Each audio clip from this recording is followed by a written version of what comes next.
also act smart, but it's all instinct. Human beings have the ability to control themselves, mind over matter, that animals can't do. If the animal decides not to go after its instinct, after its desires, it's also because of another instinct there's no mind over matter by animals. And yet we don't call human beings intellectuals. In Hebrew, it would be maskil. We call them medaber, speakers. Speaking, that's what distinguishes us from animals. That's it, that we can speak. So that's going to be discussed in the Sicha. It's a long Sicha, and we're going to have at least 2 weeks for this Sicha. Before we get to the Sicha, I always want to mention something about the parsha. The parsha is Parshas Yisro. And the highlight of the parsha, of course, is the Ten Commandments, Aseret HaDibros, Matan Torah. So I asked this question a couple of years ago, maybe it was last year, but it was a while back, and most of you weren't there. Besides Al Kalavana, I don't think anyone was here. I was here. No, it might be 2 years. Maybe you were here. I was here 2 years ago. You were here? Oh, okay. What do I know? At what point in history did the Jewish people become the chosen people? When do we become the chosen people? That's the question of the day. So there seems to be contradicting sources, whether it was when we came out of Mitzrayim, born as a nation, we were chosen, or when the Torah was given. Back when we say in the davening before Shema, Ubanu Bacharta, and us he chose from all other people, we should have in mind Matan Torah. So which is it? Can't be both. We were chosen. What's 2 levels of? So the Rebbe asked this question in the Sicha. It's a very well-known Sicha, and it's in Parsha Shmos, footnote 31. I just looked it up this morning. It's how I remember the footnote, footnote 31. The Rebbe says perhaps we can make this distinction. Yes, when we came out of Mitzrayim, we were chosen as a people, the chosen nation. That's true, but as a nation, not as individuals. So yes, if you're a Jew, you belong to the Jewish people. The Jewish people were chosen as a nation. The chiddush, the novelty of Matan Torah is that every individual was chosen as an individual. And interestingly, by Matan Torah, what did Hashem? What's the first 3 words of the Ten Commandments? Anochi, I am Hashem Elokecha. Singular, not Elokechem, Elokecha. Like Hebrew. She's busy. Okay. Busy, fun. So I am God, your God, singular. Guess what? Every single Jew swore he wasn't talking to you, he was talking to me. The one above was speaking. It was a yechidus, a private audience with the God. It was so individualized, so intimate, that why was it that way? Because Hashem was telling us, I am choosing you, not just you collectively, you personally. Every Jew became the center of the world, God's object of choice, item of choice.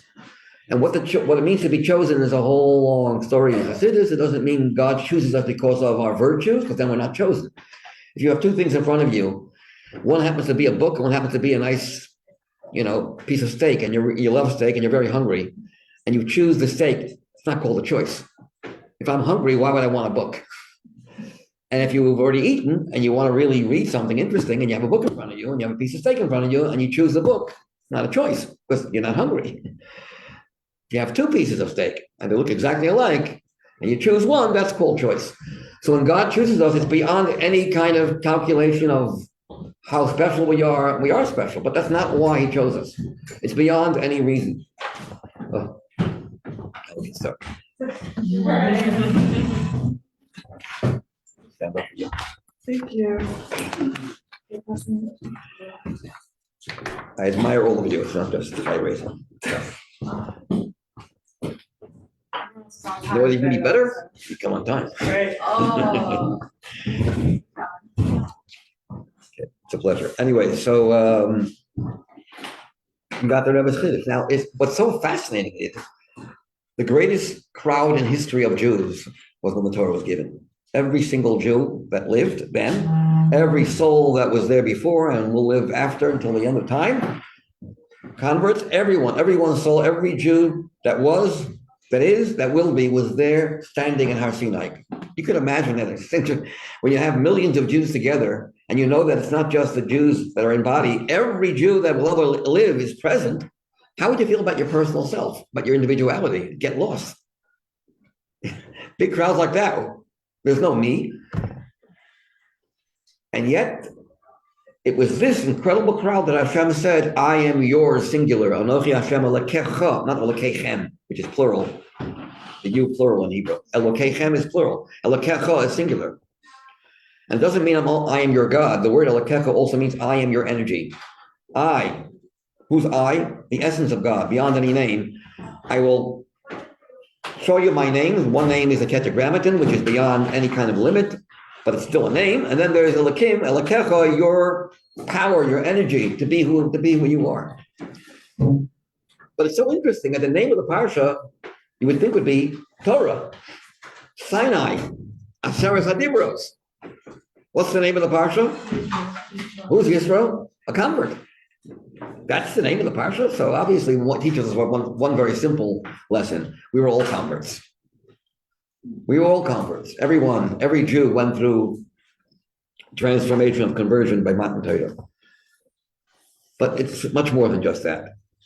It teaches us that we have to, if you want to absorb, you want to be a keli, a receptacle for Torah, you have to have the Yisro, the outside, the choosing Judaism. Even though once you're Jewish, and you can't do anything about it. Nothing you can do. You can do what you want, but it won't change anything. You're still a Jew. It's impossible for a Jew to become no longer Jewish. A non-Jew can convert, a Jew cannot convert. You think he converts, he can't convert.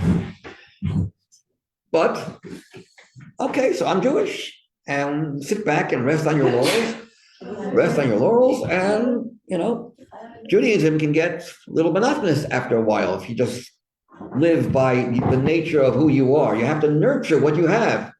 Yisro, to him, Judaism was wow. We have to have that wow, outside looking in attitude in Yiddishkeit.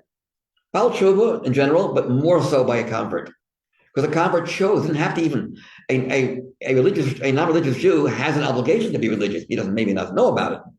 But you can't say, that there's no obligation for a person who doesn't know about Yiddishkeit for him or her to become religious. But a non-Jew does not have to. There's no obligation whatsoever. That's how dear of a choice is. So really, you chose something you didn't even have to. Nothing. No one was pulling you. But I got to say, it's not true. And this is an interesting, in this week's parsha, after this, Rashi brings us down that never defame a non-Jew in front of a convert. Simple reason. The simple reason is because as much as they've converted, this is how everyone else learned, which is wrong. They always feel their ties to back. Who knows?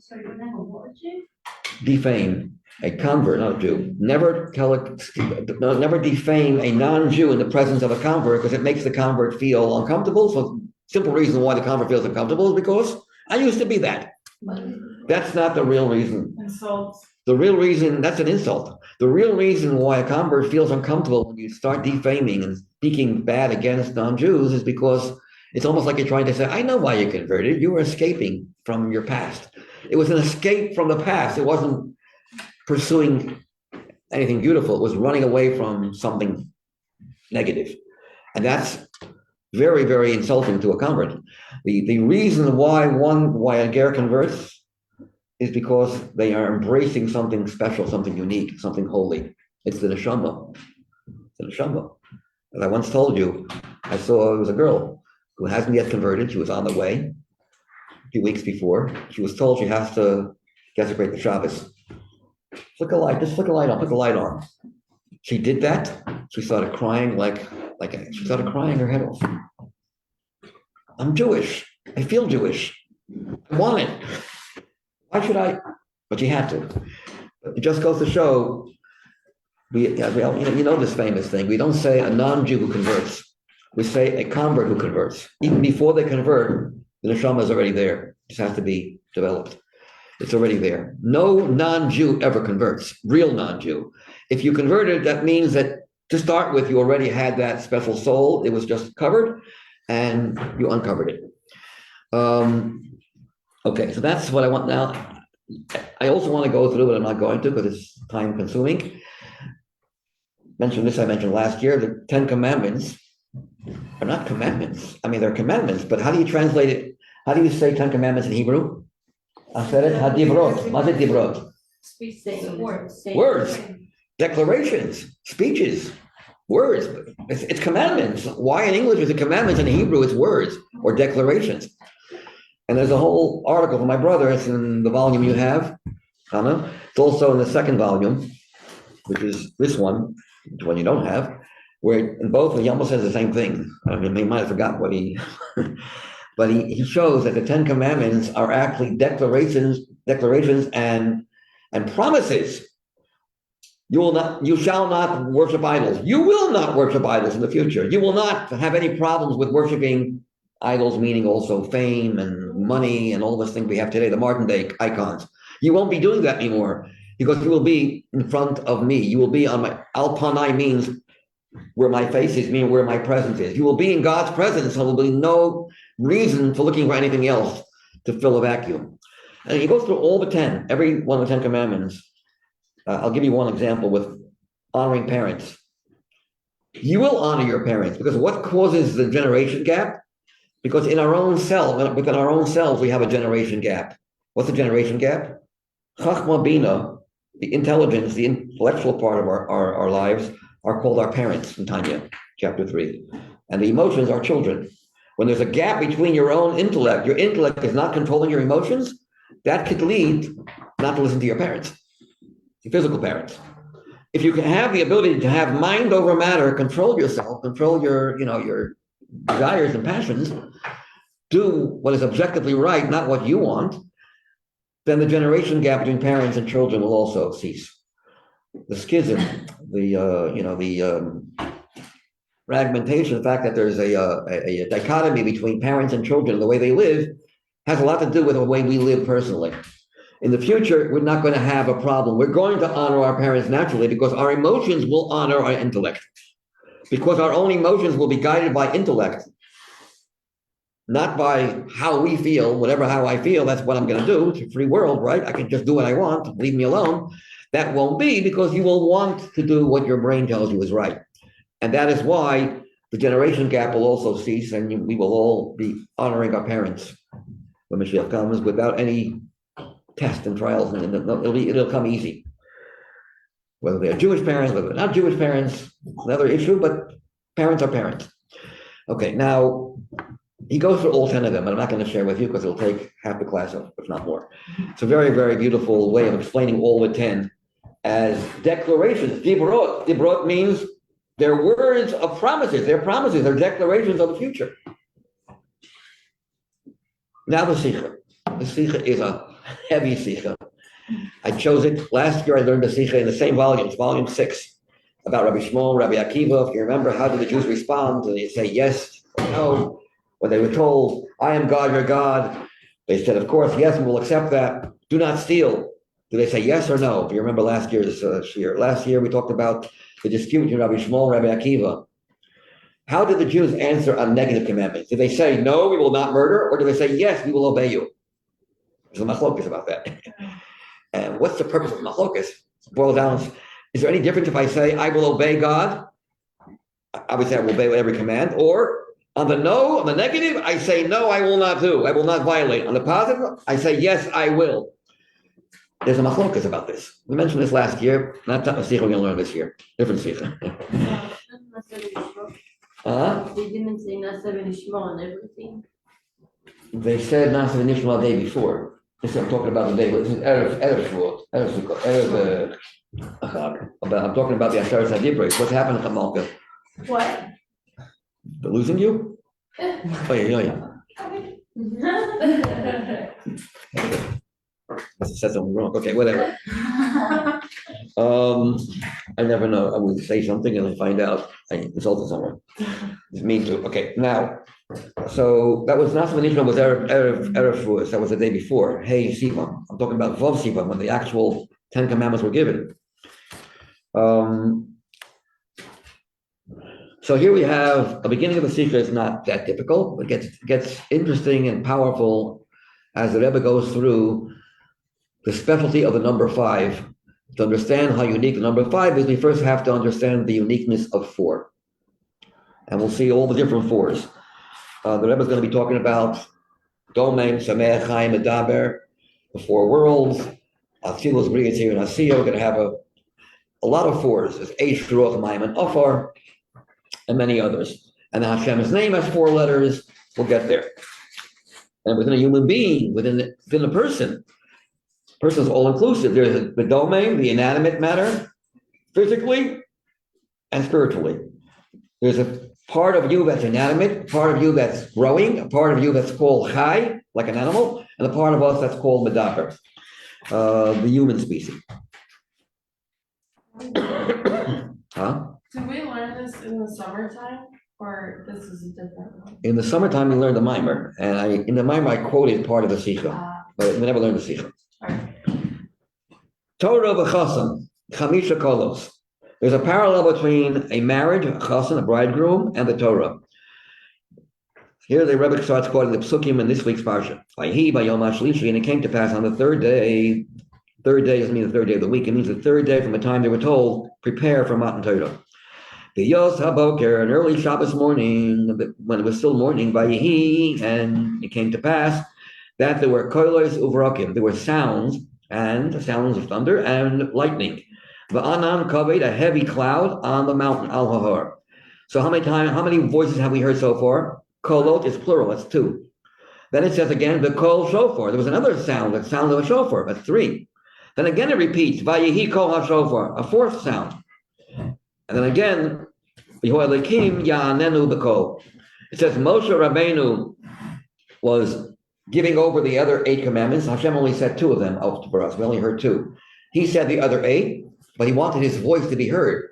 Moshe is a human being. So Hashem helped Moshe's voice better than any microphone could. It says Moshe Yedaber, that's missing here. Moshe would speak, Yehoiakim, and God, Ya'anenu, would help him, would respond by energizing Moshe's voice. Ya'anenu b'koil, would help him with his voice. So we see the voice is mentioned a 5th time. Count. Kolot, 2. Kol shofar. Vayehi kol shofar, that's 2 more. And then again, Yehoiakim Ya'anenu b'kol, 5. 5 times the word sound or voice is mentioned when the Torah was given. The psukim elu, and these psukim, muskarim, are mentioned chamisha kolot, 5 voices or 5 sounds. Al kach nemar b'gemara, and upon this the Gemara says, this is the Gemara in Tractate Brachos, shehamisameach chasan, one who rejoices and makes the chasan kala happy, zoicher the Torah, he merits to become a perfect receptacle for the Torah. Why? Because Torah was also given with 5. Because Torah was given with 5 sounds. With a chasan, we'll soon see by a chasan kala, there are also 5 mentionings of the word kol. Why would a chasan, why rejoicing, making a chasan happy at his wedding would have you merit the Torah giving, meaning that you should succeed in your Torah learning. Kigam, for also bekesher, in reference, lechasan, in reference to a chasan, just like by Torah, there's 5 sounds, 5 voices. We also find by a chasana, muskarim chamisha kolos. Muskarim means mentioned, like zachar, mentioned 5 kolot. This is a pasuk in Yirmiyah. Yirmiyah was mainly the prophets of doom. But here in chapter 33 in Yirmiyah, he speaks about the great things that are going to happen when Mashiach will come. Kol sasan, there'll be a voice of gladness. There'll be a voice of joy in the streets. You'll hear the koil of the chasan, and you'll also hear the koil of the kala. Contrary to what we mentioned the other day, that kala has to be quiet at the wedding, but in the future we'll be able to hear the sound of the kala. And then it says again, koil, there'll be a sound by every wedding that will be saying, Hodu es Hashem's voice, thanks to Hashem, who's the God of all the armies, or whatever. So we have, how many times we have the word kol mentioned by a chasana? 5 times. Kol sason, kol simcha, kol chason, kol kala, that's 4. And then the final one, kol, thanking Hashem for his grace, for his goodness, for his, that he's helped the couple get married. So that's 5. So the 5 sounds of a chasana correlate to the 5 voices that were heard at Matan Torah. Therefore, if you rejoice with a chasan, you make the chasan happy, measure for measure. So the Rebbe says like this: Movement is understood. Shahasiba, that the cause, lakach, shamasameh chasan v'kala, zoch Torah, the reason why if you cause a chasan to be happy, chasan means also the chasan and the kala, is not simply just because of the fact that there's a equal amount of sounds by both of them. There must be some deeper connection. There is some kind of thematic common denominator. Mashmaot means like implication that is mishutepet, that is equal. B'mehusam, their essential nature of a chas and kala, of a marriage, and Torah are alike in their essential nature, uva inyonam, and what they represent. It doesn't make any sense, Lomar, to say that the only reason why, if you rejoice with the chas and kala and make them happy, that in doing so, is it's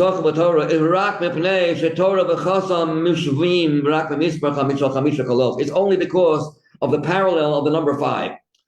And besides the fact they have equal number of 5 sounds, there's no internal essential bond between the 2 ideas of a marriage and Torah. To the contrary, the reason why there are 5 sounds here and 5 sounds over there is just a direct consequence of the thematic of the fact that they are intrinsically related, a wedding to the Torah giving. Mispar hakolot hizha the Torah lechasan noveya, the fact that there are equal amount of words of kol mentioned by both, noveya emerges kitotza as a consequence, as a result, mimahusam hamushatepa. So there's something alike, something similar between a marriage and the Torah, when the Torah was given to us. Now you would think Torah is it's a lesson, like a teacher-student lesson. Torah is chachma. So you would think the relationship between Torah to the Jewish people is a teacher-student relationship. But no, it's a chas and kala relationship. And which means when they're intimate with each other, to procreate. And what does the chasan give to the kala? The seminal drop that starts the process of procreation of a child encapsulates the entire person. It says that unlike when you teach, you can't create the brain of the student. The student you're teaching doesn't have a brain of his own or her own. You can be the best teacher in the world, it'll just go right through them. Nothing. If a person is missing common sense, missing the basics of seichel, it's not going to help. It's like talking a different language. It's just not going to. You can develop, if a child or a student has a brain and doesn't know how to use it yet, you can help the child or the student use his brain or her brain and see things they wouldn't have ordinarily seen. Okay, that yes, but you can't create a brain. So what you're giving over is not your essence. You're giving over a flow of ideas that come from your brain, but you can't create a new person. If that person is not intelligent, has no intelligence whatsoever, not going to help. When it comes to procreation, the father, that's where it starts, the seminal drop, the tipa, has the essence of the father's brain and the essence of the father, period. That's encapsulated in this tiny putrid drop. Torah is like that as well. Torah is God's essential essence, encapsulated in a seminal drop. That's God's wisdom, just the things we're learning. It encapsulates, it's in a capsule, it's contracted, but it's all there. So even though we understand what we're learning, I don't understand God, but I understand Torah. It's God's Torah, I should not understand it. Yet he somehow made it available for us to understand. But when he did that, he emitting this seed, when the seed enters the Jewish person, it creates godliness in the world. Just like when the chosin emits the seed and goes into the kala, into the woman's womb, a child is created physically, so too with the Torah is planted into the Jew who learns it, godliness is created. It's like a reproduction of God in the world. And the essence of God is there. So it's an essential relationship. Torah, the giving of a Torah was not a teacher-student relationship. It was a husband-wife relationship. That's what we are told in Sichos. Very, very deep. And the connection with a husband and a wife is extremely deep. Shlomo HaMelech spent a whole Shir Hashidim speaking about the ultimate unity. The best metaphor he has was a chassan and a kala. I once said, it's not I that said this, in the Kuti Diburim of the previous Rebbe, he said if he would have been a chassan, he would have used the Rebbe chassan relationship, which is even deeper than a chassan and a kala. So why did he choose chassan kala? He was smart. I mean, Shlomo was the smartest man on the earth. He should have realized. So it could be there's one advantage that a chassan kala has over a chassan and a Rebbe. The Rebbe has a lot of chassidim, so each one could think, if I won't succeed, the Rebbe will have, he has other chassidim that will, I know who I am. I'm a failure. But he has so many other chassidim, so the Rebbe will get what he wants. No. Our relationship with the Rebbe has to be just like a kala and a chassan. There's only one chassan and one kala. There's no one else. It's very intimate, one-on-one. Perhaps the reason why Shlomo HaMelech used the metaphor of a chassan kala is because he meant that even if you're going to talk about a Rebbe and a chassid, treat it like a chassid and a kala. Treat it that way. Intimate. It's one-on-one. And you're the only Rebbe, the only chassid the Rebbe has, or chasida the Rebbe has. There's no one else. Don't rely on someone else. He needs you. You have a mission that no one else can fulfill, just you. Remember that. You're indispensable. You are indispensable. No one else can do what you can do. Otherwise, he wouldn't have created you. Everyone's different. Everyone has a different mission in life. Okay. Let's see the Sicha further. This is not really the gist of the Sicha. As the Alter Rebbe indeed, which means indeed, the Alter Rebbe Mevayer clarifies, the Torah. Why? Midah keneged midah, measure for measure. The Torah is also called the chassan of Rebbe Kala, because as I said before, what elicits from the Torah to us is not like a teacher to a student who doesn't give his essence. There's a lot more that the teacher knows. You can't give over everything. In fact, even when you learn for yourself, even when you're learning by yourself, how much of your brain do you really exhaust? Very little. None of us, very few people, could say that they exhaust when they're sitting and learning for themselves the entire power of their potential. The essence of their brain has been, no. Even when you learn by yourself, only a droplet of your potential is revealed. So how much more so when you're giving someone else, it's even less, it's more contracted. You're giving far cry from the essence of your brain. So Torah is not like a teacher to a student. It's like a chassan to a kala. Okay. Now, but why is it so important that there are 5 kolos? What's the significance of the number 5? That's what we're going to discuss right now. Before we get to the understanding of the significance of the number 5, 5 sounds here, 5 sounds there, koil, koil, koil, koil, koil, and then again koil. In both cases, we have to first understand the significance of the word koil, which means a sound. So the Rebbe is going to talk about what does a sound represent in Chassidus. Let's skip to the bottom of this page. It's a little crooked here. Kol ha'inyanim b'Torah, the very last paragraph. Kol ha'inyanim b'Torah b'tuyokim u'mahavim hayroah. Every little nuance in Torah is precise, and it teaches us a lesson. V'af divrei ha'gemara ha'medayekes. And likewise, the words of the Gemara that is medayek, that makes clear, shemedubo, that we are discussing, b'chamisha kolos, not 3, not 4, not 6, 5, below stam, b'mispor zaha, not some any kind of number. The number 5 is important. Yesh b'hem hayro, we can learn from the fact that the equivalence between Torah and the chassan is manifest in the number 5. Okay, what that will be, we first have to understand what the significance of a voice is. Let's see the next page. Chamisha kolot, chamisha inyanim b'Torah. They lahavein, in order to understand as hamayla hamyuchedes, unique quality, hamisbatas, that is expressed in mispar shel chamisha, the number 5, 5 voices, 5 sounds, in which shabo, in this Number 5, misbate is expressed, conveyed. Hakesher hamayucha, the unique bond. V'hashva and parallel shebein Torah lechasan, between the Torah and lechasan, the fact that it's manifest through the number 5. Yesh levar tchila. Let's first clarify as hamashmos, the implication, the meaning of the idea of kol in general. The answer is kol hu hamshacha begilui shel davar sh'hoy lefnei kein behelen. When you make a sound, oh, now I hear you. What you had in your heart, what you had all in your mind or in your heart, remains a secret. We don't know. When you open your mouth and the breath of the heart through the vocal cords, you make a sound. The sound represents exposure, revelation, or elicitation. Something is coming to the forefront. It was in its hidden state, and now it's drawn out for others to hear. It's a hamshaka, an elicitation, drawing energy of that which prior to that was concealed. For example, sound of a person, mavia expresses megala and reveals as machshavosov, his thoughts, utchushosov, his emotions, his feelings, ukadom and alike.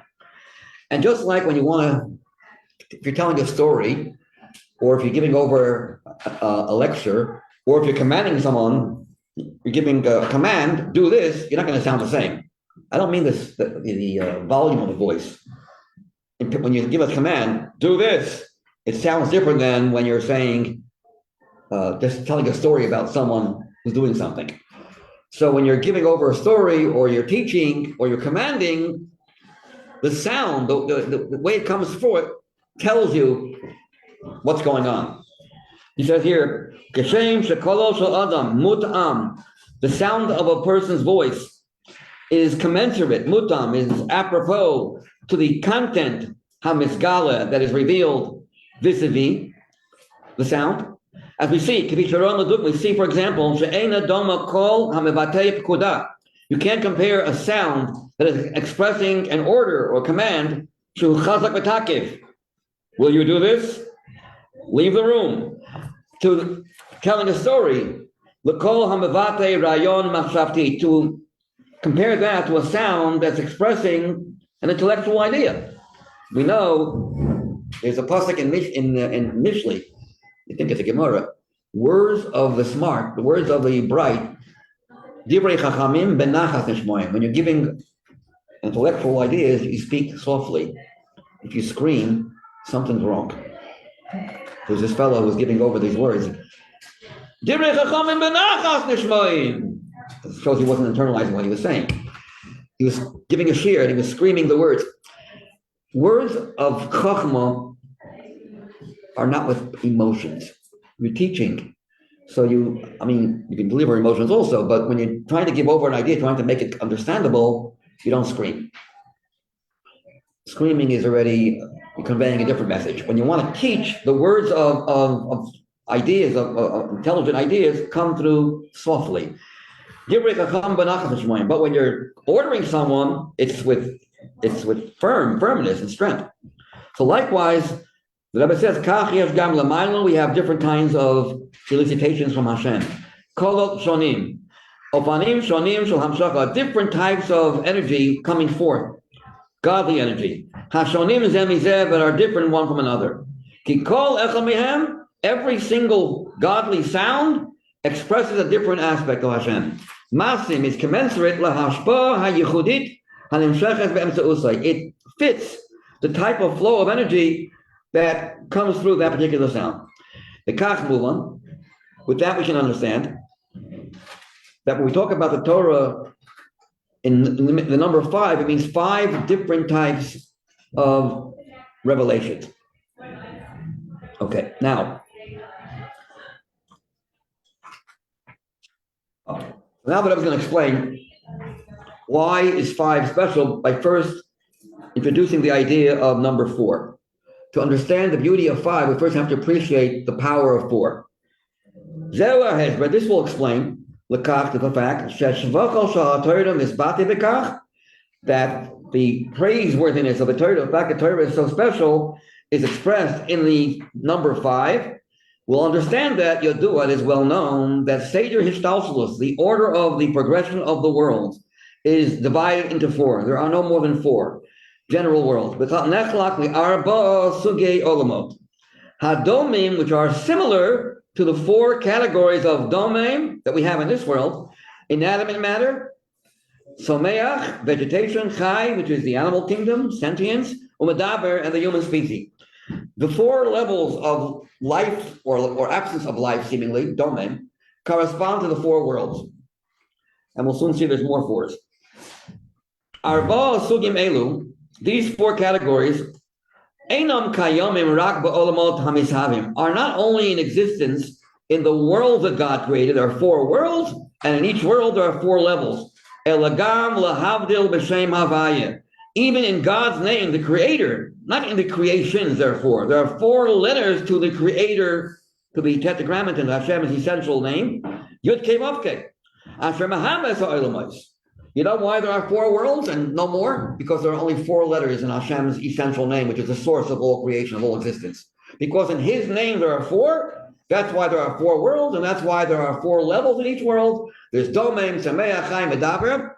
And in Domain, by the way, in Domain, there's fire, there's Ruach, Eish, Ruach, Maim, and Ophar. Everything breaks down into four. That's what the world is made up of. Four. In fact, if you look and learn Chassidus, there's 10 spheros in each world, 10 faculties. But the 10 faculties are divided into four. How are they divided into four? Anyone know? Chachma is one, Bina is another. And then the six. Very good. 6 emotions and Malchus. 6 emotions are emotions. Malchus is more like relating to the outside world already. It's more like not an emotion. It's communicating with the world outside of you, the power to communicate with others. Emotions are private for you. That's your emotions. So there are 6 emotions. There's one Malchus, 6 emotions. That's 2 categories. Then there is in intellect, there's the Chachma and the Bina. Das gets sort of like it's swallowed in, it's an extension of Bina. So it's Chachma, Bina, Zah, Malchus. The Yud of Hashem's name is the Chachma level. The Hey of Hashem's name is the Bina level. The Vav, which is 6, are the 6 emotions. And the last Hey represents Malchus. So everything is divided into 4 categories. Even the 10 spheres are 10 spheres, but divided into 4 general categories. Okay. But why is that? Because God's name, the essential name of Hashem, is also limited to 4.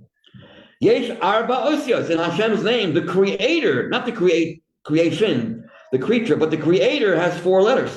Shehain, those 4 letters are the makor, the source of the 4 types of world. Li arba sugi ha'olamos, uv'chol olam, li arba sugim shel domen tzemech ha'medaber. Each of the 4 has, in the spiritual realm, a spiritual inanimate matter, a spiritual plant, a spiritual level called chai, and a spiritual level called medaber.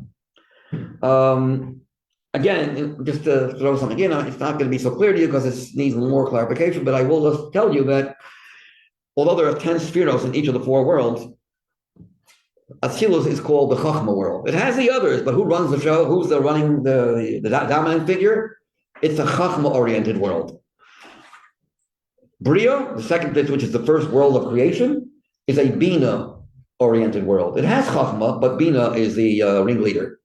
In the third world, Yetzirah, the emotions are the ringleaders, and everything else is like secondary.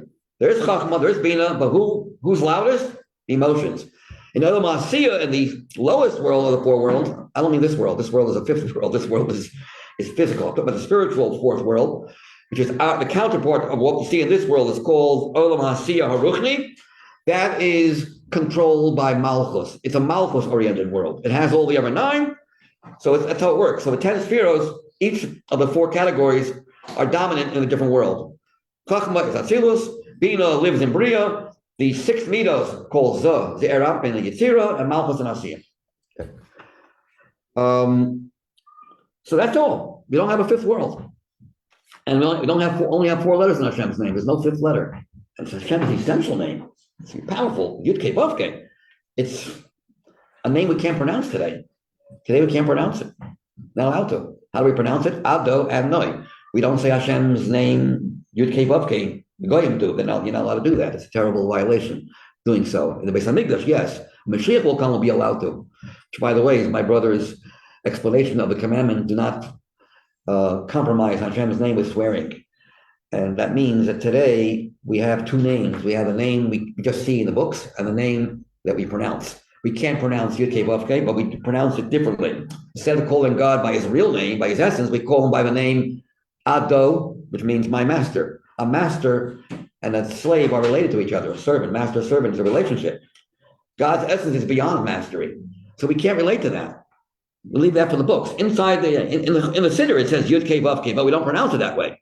That's today, with bifurcation. We compromise. We can't have both names become one. But what do we say in Aleinu? His name will be one. The way we read it, that's how we'll pronounce it. Not only the Beis Hamikdash, but everywhere. That's for the future. Okay, anyways. So in Hashem's ineffable name, the Tetragrammaton, Yud Kei Vav Kei, there are only four. Now, the Kivon Shlistakel Bei writes, how did Hashem create the world? All the four worlds, he used Torah as a tool to create. The Kivon Shlistakel Bei writes, and since God glanced into the Torah as his blueprint, and through the blueprint, the world was created, so we have to say, whatever we see in the order of progression of the world, guess where that comes from? Nimsa, it is found, and Oveya, it is emerging, it emerges, it flows from the Torah. There are four parts of Torah. You know what that is? Pshat, Remez, Drush, and Sod. The simple meaning, the intimation, like Gematrius, then there's homiletical exposition, which is Drush, deriving a halacha from a pasuk, and then there's the Kabbalistic meaning of a pasuk. Well, now we know what the fifth level is going to be. It's not. Chassidus. Yeah, but he's not going to go into that too much, in at least the first part of the Sichos. It's going to be mainly really digesting the four levels, and it's really fascinating. If everyone's going to talk about the four levels, he does mention in one of the footnotes that in each there's an intermediary. Between Domim and Sameach, there's an intermediary. Between Sameach and Chai, there's an intermediary. Between Chai and Medaber, there's an intermediary. But we'll discuss that later. See, it's so powerful. I don't know. I just feel gotta cover ground. Anyways, so the Rebbe says, "When this is understood, Mahu Shvachos Torah." Now that we know that there's nothing more than four, everything is four, we now can know and understand the Shvat, the praise, how we praise Torah, that it was given with five sounds, not four, but five. The Nosov, the Arba Hadarg and Hashem Havaya, in addition to the four levels that correspond to Hashem's ineffable name, the name of Havaya, or of Seder Hishtalshalos, the progression of the four worlds, the chain of the worlds. Yes, but Torah has more than just that. It has an Inyan Chamishi, a fifth level. Hanala Mishem Havaya, that is even higher and loftier than the name Havaya, which is his essential name. Va'afilu mehayud, and even the yud, the first letter, the highest level of Shem Havaya, there's a letter, Torah has something even greater than that. Kimifur of Matan Torah, as clearly mentioned in Matan Torah, God went from his from his essence and came down to earth. What's the first word of the Aseret HaDibros? Anochi. Anochi is not a name. Not a name. It's beyond even to say it's his essential name. An essential name is describing his essence, but it's a description of his essence. The essence is beyond description. So once you start giving God a name, I don't care what kind of name you're going to give him, a name that says you are beyond description. A name that describes that is beyond description is already a description. God can't even be described by saying he's beyond description. That's also a description. Anochi, I am whoever I am, none of your business, you're not going to figure it out. You can't put it into any words, into any letters, not even a thorn on top of a letter, which is beyond letters. There's a thorn on top of some of the letters in Hebrew. You know about that? Look in the secretarial, you'll see a little thorn on top of letters. They're deeper than what the letters can convey. You ever see a person when you talk, you go like this? What do you mean by that? That's already some kind of remez. You can't put it into words, but and then there's something beyond that also. So the coast is like, the letters are, the Yud Kei Vav Kei are representing certain, flows of different flows of energy, each one in a different letter. Then there's the coast, the thorn, and then there's Shah still. You can't talk about it. Anochi. And then Anochi, Hashem says, I, Hashem, Yud Kei Vav Kei, Elokecha, Going down from Anochi to the holiest name to the other name, the name that we can relate to, that we can call your God, your energy, Elokecha. So in the Anochi, we have the number 5. Not one of the 4 letters, not even hinted in a thought, nothing. And in fact, interestingly, this is a side point. If Anochi is so holy, it's God's essence, are you allowed to erase Anochi? Yeah. Are you any violation if you erase the Anochi in the Aseret Dibros, not my Anochi, Hashem's Anochi, you're allowed to erase it. Wait a second. How does that make any sense? You just told me that Anochi is even higher than Havaya, and you dare not erase Hashem's name, and yet you're allowed to erase Anochi. What's the answer? Because you can't even hold the essence of the Oh, very good. Yud Kei Vav Kei, being that it has some kind of form to it, even the form of an essence, the letters carry, the letters are holy too. But Anochi is just telling you what we're talking about, but it can't contain that holiness. You can't contain God's essence. You can just tell me about it. So therefore, the letters Aleph, Nun, Chav, Yud don't have any Kedusha. They're only alluding to something holy, but they're not holy in itself. They can't contain that which is not containable. Yes. Isn't Anochi like not even Hebrew? And what? Anochi. Yeah. It's not even Hebrew. Not what? Hebrew. It's not even like. Yeah, you learn the different Sichos from Mitzri. Right, like it's an Egyptian word. Yeah, So, like, but how it does became. How does that carry into like using that as Hashem's essence? Because the essence of Hashem is not limited to Hebrew. Right. That's one of the signs that it's the But essence. like the first thing that is like put and established. The Rebbe has a whole secret about that. Why would the holiest Hashem's name be in a language that's not even regular Hebrew? Isn't it like a Rosh Hashanah also? Yes, yes, very good. Ano nafshik, I gave myself, I invested my essence into the Torah that I get. Those 4 words are the 4 letters. Ano, I, Nun, nafshi, myself, Chav, I wrote, and then Yud is I gave. I gave and wrote myself into the Torah. You're not just learning my ideas, you're learning me. You're grasping me, capturing me. So if you can grasp him through his Torah, why are you allowed to like erase that like connection? Like the word Anochi, like if it means and carries that connection with it. Because the actual letters, you're leaving? The actual letters. Okay, no, I thought maybe I said something wrong. Because the letters, the letters themselves don't contain the Kedusha. When you erase Anochi, you're not erasing what we're talking about here. You're erasing just those letters. Those letters just hint to what we just discussed, but they're not carriers. They can't carry, they can't contain it. Okay, that was a side point, not part of the Sichos. Wanted to. So the Rebbe says here, these holy words here, Anochi, Misha Anochi, the lo itvis, that cannot be captured and expressed, b'sheim with a name, below Isramiz, it can't be hinted or alluded to, like a remes, B'shum ot, the kotza klal, in any letter or even a thorn on top of a letter. Then goes Havaya, and the chol zeh, all that energy can become yours if a Hashem contracts and allows himself to be encapsulated in the Torah, as we mentioned earlier. The chol chameshes v'hanyonim halalos b'Torah, kol el hadar g'hanayos b'shem Havaya. All the 5 were given through those 5 sounds. Okay, now let's really get to this gist of the Sikha here. Let's understand Domem Shameach Chaim Medaber better. Before we get into these, fly into the high heavens, let's first be down to earth. Let's understand these 4 levels better. How would you categorize them? If you have to put them into 2 categories, two teams. So how would you divide the teams? Again, you have 4. Would you put Domain Sameach Chaim in one level and then Medaber separately? Or would you put Domain, Sameach Chaim Medaber, or perhaps Domain Sameach on one team and Chaim Medaber on the other team? Common denominators. Where do you have the common denominator most? Are Domain, Sameach, and Chai have something in common? And Medaber is a whole different category? Or no, Chai and Medaber go together. They belong in the same category, different, but in the same general category. And Domain, Sameach.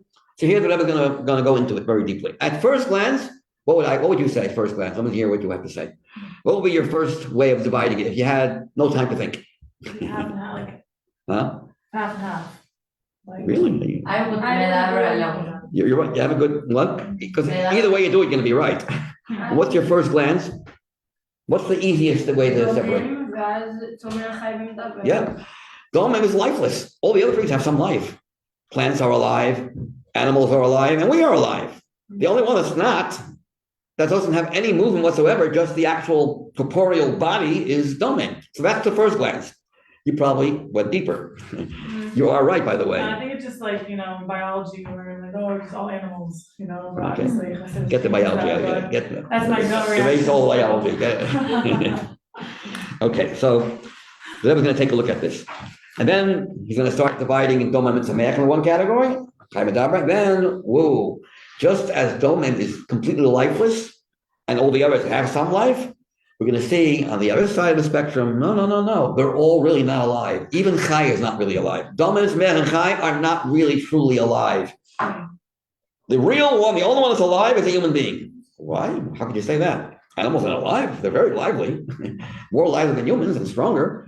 They all have nefesh and they have. They have a nefesh. But their answer They have a nefesh, have a soul. We'll soon discuss the difference between the Sameach and Chai. Very interesting difference between Sameach. What about a Jew and a non-Jew? Okay. No, That's someone asked the question. Why don't we count 5?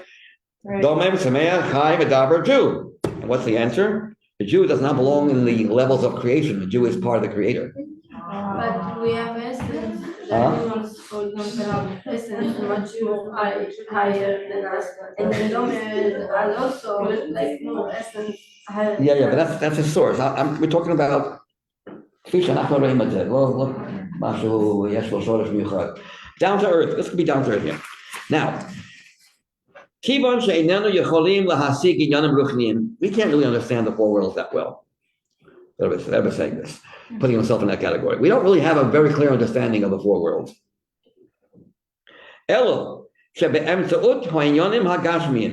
It's through the medium of the material things that we see in this world, the physical things that we see in this world that we do relate to, that are chained down from these spiritual levels. So by understanding better the 4 Domem, Sameach, Chai, Medaber, it'll help us understand, it'll be a good muscle to help us understand the 4 worlds. It'll help us, it'll be within our capability, to reach, to be able to estimate, evaluate, and to understand a certain level of understanding or figuring out of their source. If you understand them better, you'll understand where they come from better. Their sources are all spiritual. Therefore, in order to appreciate the 4 levels of the 4 letters of Hashem's name and the 4 worlds, and also the 4 parts of Torah, in order for that, let's skip a little bit and go to the second column. In order for that, we have the first, the second line on the second column, page 115, middle of the line. It's possible to comprehend the 4 oilmas and the 4 letters of Hashem's name, al pi havanas arba hasugim, by first comprehending and understanding the major differences between the 4 categories of Domem, Sameach, Chai, Medaber. Kan lamata, as they exist down here on earth. Shehem kenegi, which they correspond to the 4 letters of Hashem's name. Shel Shem Havaya Baruch Hu, Shem Imanu, from him, Mushboyim, they flow. Ahevdel bein Domem and bein Sameach. Oh, the difference between Domem and Sameach is bedomem nikeres, in a domem, in that which is inanimate, called silent. Rak chumri esaguf. We only see just the body, its corporeality, and that's it. Lilo shum tenuah chiyunit, without any kind of life movement at all. You just see, it just exists. Now, the truth is, it does have a soul. What's the soul of a domain? The fact that it has features. Every domain doesn't just exist, it exists in a certain way. The fact that it exists, certain texture, weight, characteristics that make it different from different domain, that's its soul. Of course, the ultimate soul is Hashem creating it. I mean, the soul is, there's also, but the soul is a silent one. It doesn't say that it's dead, it just called it silent. You can't see anything.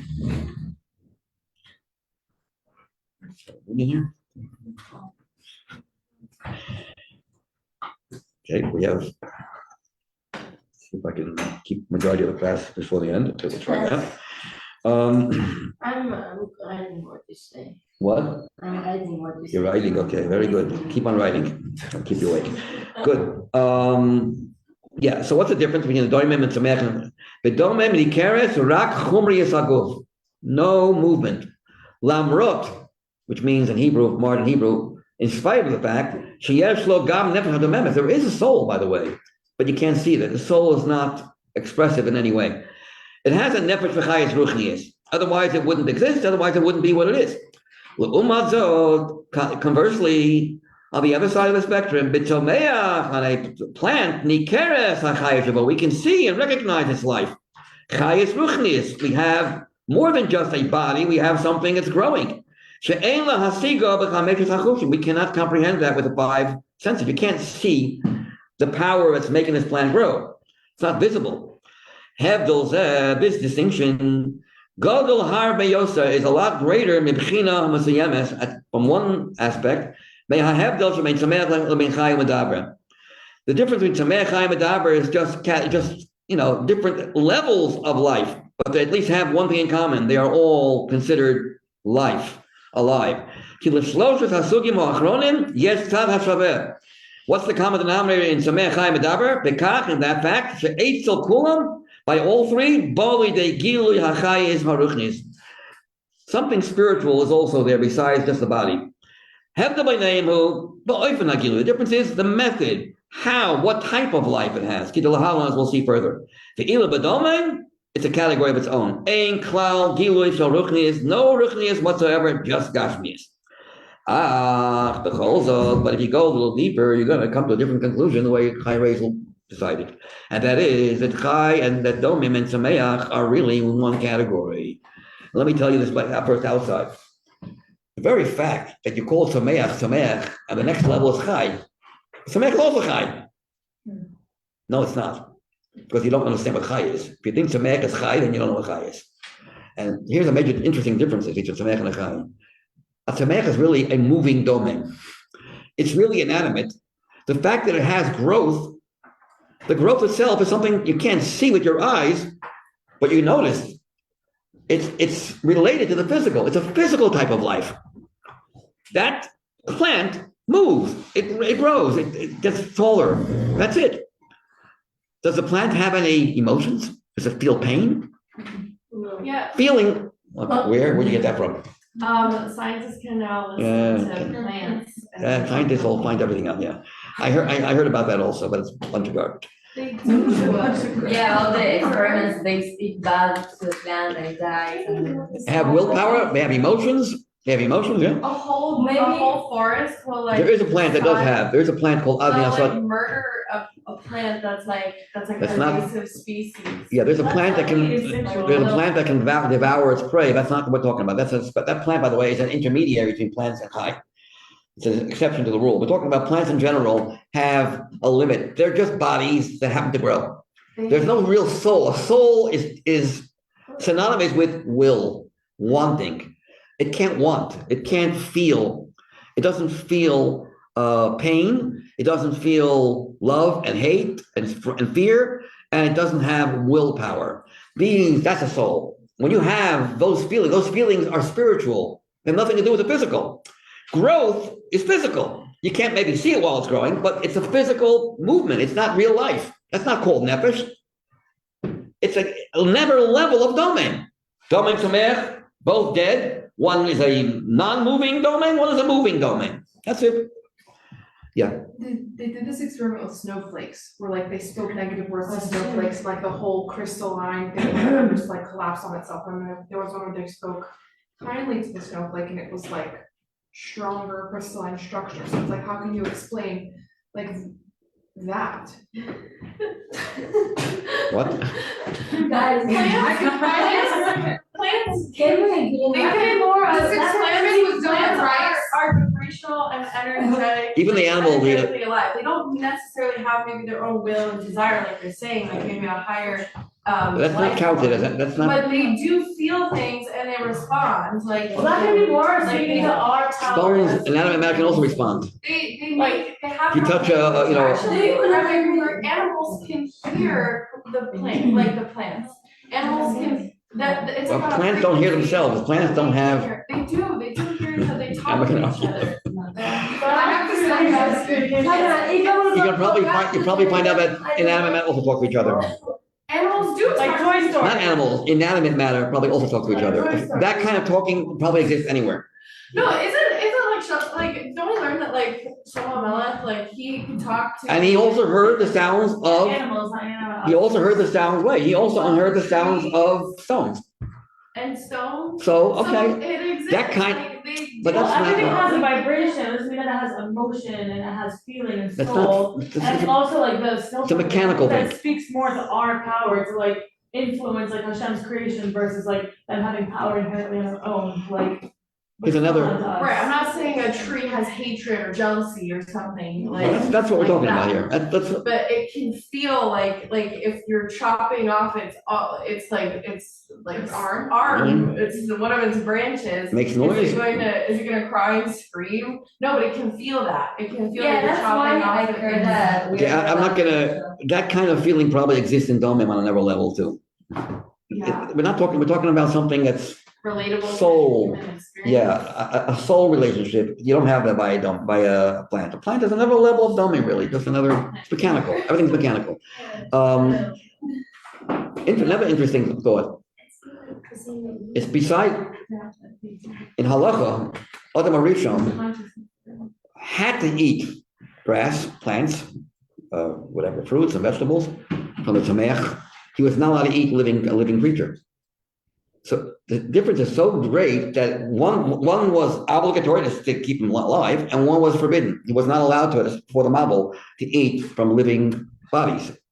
So that shows in the Torah world that there's a vast difference between Sameach and Chai. Furthermore, Sameach, does a dead plant weigh more than a live plant? There's a dead weight and live weight by a plant. There is dead weight and live weight by an animal and a person. There's a concept called, when you have a life, when someone is alive, you carry somebody, you carry a child in the street on Shabbos. Guess what? Not a Torah violation. If the child is big enough to carry its own weight, and you carry a child in the street, even though there's no Eruv and it's completely a Rishis Harabim, you have not violated the Torah. Only rabbinical, it's also serious. It's a rabbinical violation, but Torah, why? Because you're not really carrying yourself. The child is carrying its own weight. And if you're not carrying alone, you carry an object, the object is not helping me. If I'm carrying a newborn, it's also me doing everything. But if you carry a person, you have a klal, chai noses atmo. When you're alive, your body is also part of that life. The body is, even the body of an animal, let alone a human being, is also not just the body. It's the exterior of the soul. As we know, I said before, that when a person thinks to move your leg, the leg moves. Animals likewise, when they have a desire to move, to run, they'll run. The body is completely subservient to the soul. Even the body part, it's the opposite of a tameach. By the tameach, even the spiritual, so-called life that it has is physical. In an animal and a human being, even the physical body of the animal is completely secondary and subservient, and just like the exterior, the outer layer of the soul. Soul wants, body moves. It's not just a piece of meat that happens to have a soul inside, like an engine inside a car. The soul and the body become like one entity. That's why it's a good example for husband and wife. They come like one. The body becomes a live entity, not a life that's in it, like an engine inside of it. The life of the soul transforms the body into a live entity. Which is why when you want, the body just moves immediately. There's no delay. And that's why live weight, if you're excited about something, you don't feel your weight. I once walked the borough park, with a talucha, and my feet were already hurting before I even left. I had problems with my legs then. I had a good friend walking with me, and we were talking about a very interesting conversation. And I was so animated with the conversation, I didn't even feel tired at all. I walked 5-6 miles, and I was tired before. I got so full of chayes that it just, the legs didn't hurt me anymore. I didn't feel like I walked. We're here already? We're here? Where? What? So there's a chai. When you're a chai, even the body part, the dead part of you is also alive. It also it fits into the soul's, if you have a spirit in what you're doing, you don't feel in your leg, you don't feel your body. And in general, we all mention, sign of health is when you don't feel your body parts. You start feeling your body parts, something's wrong. So the body parts are not meant to be felt. They're part of the soul. It's like the exterior, the outer layer of the soul. That's in an animal and in a human being. Sameach, it's just the opposite. Even the chai part, the so-called chai part, belongs to the physical realm. It's a body that happens to move. That's it. There's no spirit. The I want, I feel, I am hurt, I'm angry. This doesn't exist. I think we believe, at least emotions don't exist. That's for sure. You can agree. Saying it feels pain, okay, I'm not going to argue, but it doesn't feel emotions. We ran out of time. Okay, I want to finish the Sikha next week, and maybe not next week, I said, because it's a powerful Sikha. It really goes into a lot of depth, and you get to understand the four elements that you learn in Chassidus so much better. And then we're going to also mention the Alter Rebbe's Nikin has 4 stanzas to it. And that's going to be interesting also. It's a very powerful Sikha. I never ever learned the Sikha with anyone, any class, because I was too scared. But I got a little more brave. Most class can handle it. This class can handle it. I know. That's why I got brave. Because we are very kind. Because you're so special, that's why. Because you're taking such good notes, Leo, that's why. Yes. So if this. Yellow Malka, right? Yeah. From Arizona, yes. Okay, so if this week's parsha is named Israel, and then we have Matan Torah, since it's parsha, it's not named after Yisro because Yeah. if it wasn't for him converting, then we wouldn't have been able to have Matan Torah. Yeah. Okay, so then why is it that he gets, it says like Moshe escorts him back? Like, why doesn't he stay for Matan Torah if the parsha was literally, and Matan Torah is because of him? Well, according to Rashi, he stayed. He left later after Mantori left. Okay, can I show you the Chumash? There are different opinions about that. What? There are different. According to the Rashi, he actually left only after the Torah was given. Was he true the first one you wanted? Yeah. Okay. Was he true the first one to say Baruch Hashem? Side Yeah. side of that. Yeah. Yeah. Wow. And he said that the judges had to be wealthy but had to despite monetary gain. Right. What does it mean? They don't care about them. They happen to have a lot of money, but they don't. It doesn't. You can't bribe them. Oh, okay. That makes sense. So it says right here, Moshe then escorted his father-in-law and he went off to his land, and then it says that he went off to his land to. Right. There's after Mantori. How's It's not in order. It's not in order. Oh, it's not in order? Okay, fine. Rashi says clearly it's not in order. Where? The long Rashi, I think the beginning of chapter yesterday.